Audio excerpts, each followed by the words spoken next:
Fala, abaixonáticos, abaixonáticas e demais cineespectadores. Vocês gostam de documentários? Então fiquem aí que já vamos falar um pouquinho sobre a estrutura deles. Meu nome é Pedro Santana e você está assistindo Abaixo da Crítica.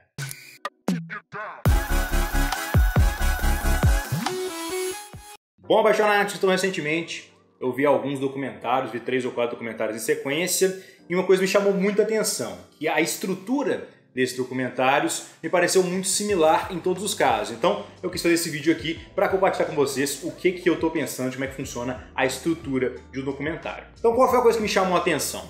Não foi necessariamente o trabalho de câmera ou a maneira como é que as pessoas falam, que é uma identidade que é geralmente bem próxima na maioria dos documentários, mas o que me chamou a atenção estruturalmente foi que todos esses documentários eles se portavam como um filme que começava em médias res. O que seria isso? Um filme começa em médias res, o Max Wallace até fez um vídeo legal no Entreplano explicando isso.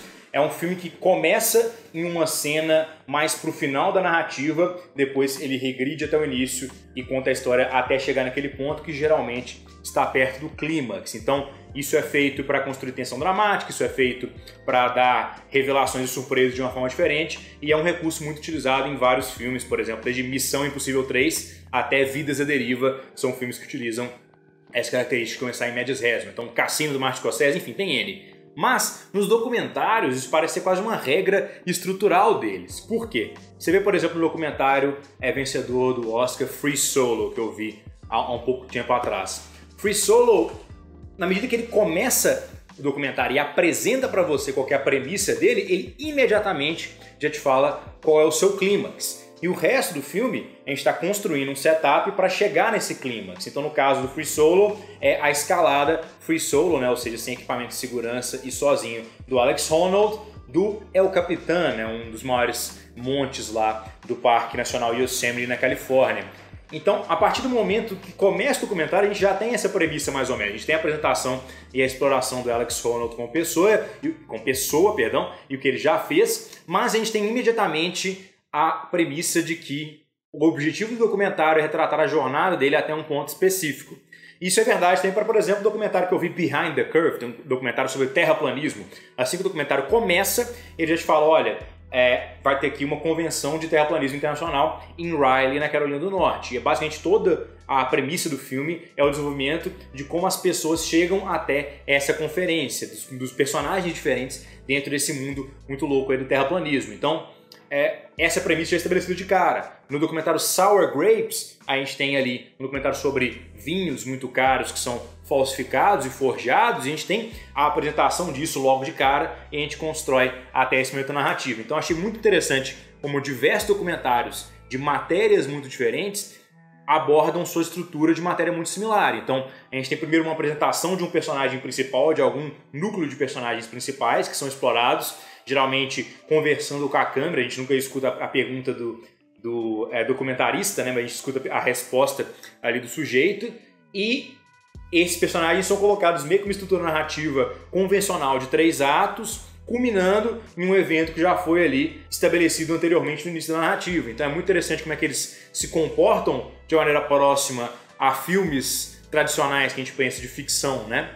Então eu achei isso muito legal. Isso me lembrou também muito como é que biografias são feitas, cinebiografias, especialmente de música, geralmente começam assim, né? O filme do Queen, o filme do Johnny Cash, o filme do James Brown, eles começam uma performance no final da carreira do artista e depois a gente tem ali todo o background, todo o setup até chegar nessa performance. Então é interessante como é que documentários usam uma linguagem que é próxima da cinebiografia, né? Sendo que a cinebiografia, por natureza, seria uma matéria um pouco mais documentarial do que de ficção estrito sensu. Então, é muito legal como é que os documentários adotam essa linguagem e extrapolam isso na medida que eles são uma perspectiva um pouco mais, talvez, realista da situação. Não que documentários realmente tragam a verdade, claro que não. Documentários sempre também tem um ponto de vista, tem um paradigma, tem ali a visão do autor do documentário por trás daquilo e a maneira como é que ele retrata uma determinada situação, né? Seja do ponto de vista político, econômico, social, ou mesmo de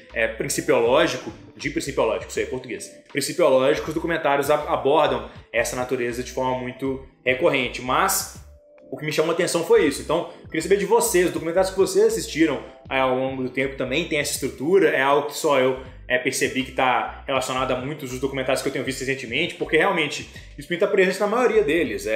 Man on the Wire, Sour Grapes, Behind the Curve, Free Solo, RBG, Want to Be My Neighbor, vários assim que eu tenho pensado, até o Ícaro do Netflix. Eu acredito que seja dessa maneira, apesar dele se desenvolver numa estrutura um pouquinho diferente disso, mas eu achei isso muito interessante. Então, primeiro ponto que eu queria falar, que os documentários começam em médias res, que é algo que eu achei muito legal. Segundo ponto, que eles apresentam a estrutura de médias res para trazer aí o clímax da narrativa de uma forma bem similar a filmes de cinebiografia. E terceiro ponto, que eu acho que dessa maneira eles conseguem construir a tensão dramática mesmo sem necessariamente a gente ter uma surpresa muito grande no final. Porque, é claro, você apresenta qual que é o clímax do filme e você já sabe mais ou menos qual que é a história por trás, você não tem aquele mesmo ponto de tensão dramática que é construído em filmes normais. Mas aqui, de uma maneira quase Hitchcockiana, a gente tem uma situação bem interessante. O Hitchcock falava para construir tensão, você não precisa de uma cena que todo mundo está sentado e de repente uma bomba explode. Não, você precisa mostrar a bomba sendo colocada debaixo de uma mesa e depois os personagens conversando em volta daquela mesa sem saber que a bomba está ali. Assim que você constrói a tensão. Então talvez seja essa a abordagem que os documentários têm feito recentemente, de te dar a bomba ali que vai ser estabelecida no terceiro ato e a construção de como os personagens estão chegando nela e a reação das pessoas ao longo da situação. Porque no próprio Free Solo, eu fiquei tenso pra caramba ao longo do documentário e eu sabia o final da história, eu sabia o que aconteceu, eu tinha visto o Alex Honnold depois do filme. Então, é muito interessante como é que mesmo assim o filme consegue construir tensão dramática, talvez por conta dessa estrutura que ele adota de forma bem brilhante. Então esse era o vídeo de hoje, um vídeo um pouquinho diferente, espero que vocês tenham gostado. Se sim, clique na marca para se inscrever no canal, se tornem abaixonados, deixem aqui nos comentários o que vocês acham de documentários, se vocês gostam, se vocês não gostam, se vocês concordam com essa minha análise, que é a estrutura deles geralmente nessa maneira. Se vocês já assistiram muitos documentários que são diferentes disso, deixem aqui, sempre é tudo muito válido nesse YouTube. Até a próxima!